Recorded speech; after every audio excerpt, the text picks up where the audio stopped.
Hello, it's Kyron. Thank you for joining me for yet another video. So, it takes a certain type of personality to decide that you want to be a YouTuber or you want to be a blogger or you want to put your personal thoughts and feelings out onto the internet. And for better or for worse, I am that type of person. I am a keyboard warrior. I would comment on anything that I see on social media that I disagree with, especially. I would be on my phone tapping away at everything and saying this is wrong and gay rights and trans rights and Black Lives Matter, and I'm that type of person. I'm super extra on Twitter and Facebook, and I'm always ready to call things out if I feel like I have to. So, me starting a YouTube channel kind of feels like a natural progression in my ability to rant and rave and talk about social issues. So, thank you for joining me for yet another video. So today I wanted to do something a bit more casual. I don't normally plan videos, like I don't script them. I have more of like an outline and I use the outline as a guide for what I want to do, but I never really script anything. I more speak off the cuff. And today I just wanted to respond to some things I noticed on social media. So I sort of missed the boat on this one because I know this has been a topic for the last 2 weeks. Will Smith and Jada Pinkett-Smith, Hollywood royalty, at least in the black community, and everybody has been talking about it. The word entanglement has now taken up such space in the minds of everybody who's interested in pop culture, and there hasn't really been a word that has caught all of us as much as this in a really long time. Not since Gwyneth Paltrow and her famous conscious uncoupling. So, yeah, this is an interesting moment. And let's look at this post. This person says, all I'm saying is if Will took in a young girl in her early 20s who was vulnerable and then did what Jada did, the narrative would be completely different right now. And somebody replied and said, thank you for addressing the gender bias. Jada is definitely a sexual predator for what she did, but she's not getting the same heat a man would have get because she's a woman and the victim is a man. Let's get this trending so we can get justice for August and hold Jada accountable. Well, what a spicy take. What can I say about Will and Jada? I have a lot of mixed feelings about it because on one hand August is not a child, and I don't like the idea of saying that Jada is a predator because he's a grown man. He was a grown man. He was in his early 20s when they got entangled. So to say that he is a victim in the situation, I mean, they were two adults who made a decision to get involved in something. Now, I will say that my mom is super close to my best friend. I migrated from my country 4 years ago, and my best friend and my mom have gotten so close that the idea of my best friend and my mom ever getting involved in some way, that would totally freak me out. Like, I don't know if I would be okay with that. So, there is a certain amount of weirdness about that situation, that she knew him through her kids and now they have a sexual past. It's kind of gross, but it's not really wrong. I mean, grown people get involved with each other all the time. So I reject the idea of viewing August as some victim and Jada as some sexual predator. Like, I get where people are coming from, and I do think there is a bias. I think we as a society are a lot more willing to cancel men than we are to cancel women when it comes to sexual things, because somehow we have a weird perception of sex and power dynamics and men and women, and we'll unpack that in another video, I'm sure. And I mean, I kind of talked about it too in a previous video, but yeah, I think that we do have some type of reason to be uncomfortable, but I don't know if I would go so far as to call Jada a predator. So the next one I saw was off of Facebook, I think.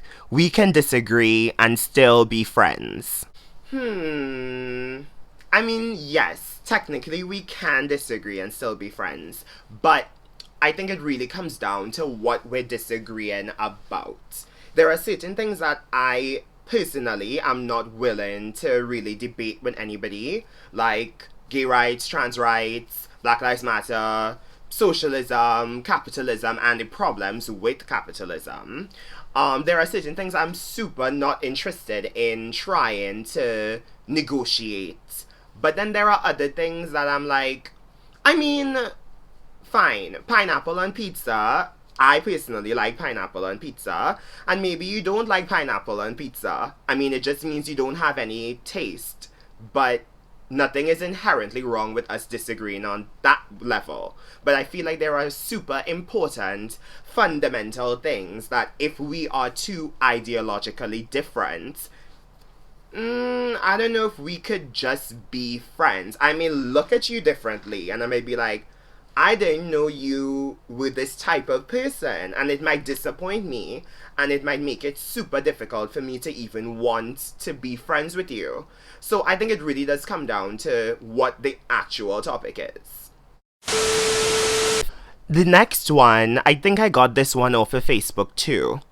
I am literally begging modern media to portray healthy relationships. Enough cheating, enough infidelity, enough disrespect. Show me people who love each other, proper communication, and a strong mental as well as physical connection. I want plots about people who are madly in love with each other and stay madly in love with each other. Please, I am losing my mind. Yes, yes, yes, yes, yes, yes, yes. I think we now have this trope of couples who have dysfunctional relationships. And the truth of the matter is, while it makes for good drama, and I really like to watch those things, at the same time, hasn't that storyline been done like a million times now? Say what you will about a show like Riverdale. Riverdale is not premium TV. Riverdale, I mean, I hate to watch Riverdale a lot. I've been watching Riverdale since the beginning, and I have had problems with it. So, like, from season 1 of Riverdale, Jughead and Betty have been a couple, and I find that to be quite refreshing. Like, they've had moments of, like, tension and drama, and last season, spoilers. Last season, Betty was developing some feelings for Archie, and Archie was developing some feelings for her. And that was cute. It was nice for a moment. It was nice for an episode or two. But at the same time, Betty has been with Jughead since season 1. And they have mostly been together for that time. It's been like 4 seasons now, and they've still been together. And I appreciate seeing a love story where characters are staying together. The last one I want to look at is, I think, another one from Facebook. Sorry, I like Facebook. I'm a millennial. I don't use TikTok. And I rarely use Instagram, but maybe I will in the future. Anyway, this one says, I love straight guys who are cool with gay guys, especially the ones who treat you like one of their bros. Ones that don't get all freaked out when you compliment them, but they say thanks and smile. The straight guys you can text or talk to about anything and it isn't awkward one bit. The ones that vent to you about their girl problems as well. I don't know about you, but I feel good when I have a guy friend like that. You know, I actually agree. I for a long time had a bit of a low opinion of straight boys, and boys in general outside of, well, romantically, because I was physically attracted to them. But at the same time, I didn't really grow up having the best experiences with boys. And I went to an all boys private school, and because it was all boys and most schools in my country were co-ed, a lot of guys at that school were really uncomfortable, and they tried to assert their masculinity by picking on me. I mean, but I'm a bad bitch, so I used to fight, I used to curse, I defended myself. But, dealing with that year in, year out for a long time, it really gave me a low opinion of straight boys. And then I went to university and I met so many different people there. I have so many good friends that I made at university, and some of them were straight boys. And I realized that, oh, not every straight boy is a total and complete jerk. And then it was easy for me to say, well, they were the exception and not the rule. Cut to moving abroad, and living in a foreign country and not really speaking the language very well. You make friends with the foreigners who, you make friends with the colleagues and neighbors and friends of friends who speak English and who happen to be foreign. And I was sitting down at a table the other night, and most of the people around me were men. And they were straight men, overwhelmingly straight men. And I didn't feel uncomfortable. I didn't feel out of place. Like, I could talk about anything, and they're so cool with me. One of my closest friends here is a straight guy, and we talk all the time. And he trolls all my Facebook posts. He knows who he is. And I have such good experiences with straight guys here that my mind is now totally different from what it used to be, so I think, yeah, straight boys are not so bad, and I like them, I really do, and it does warm my heart when I could feel like, oh, this is the acceptance I suppose I never got when I was growing up. It feels like it's retroactive acceptance, and I like it.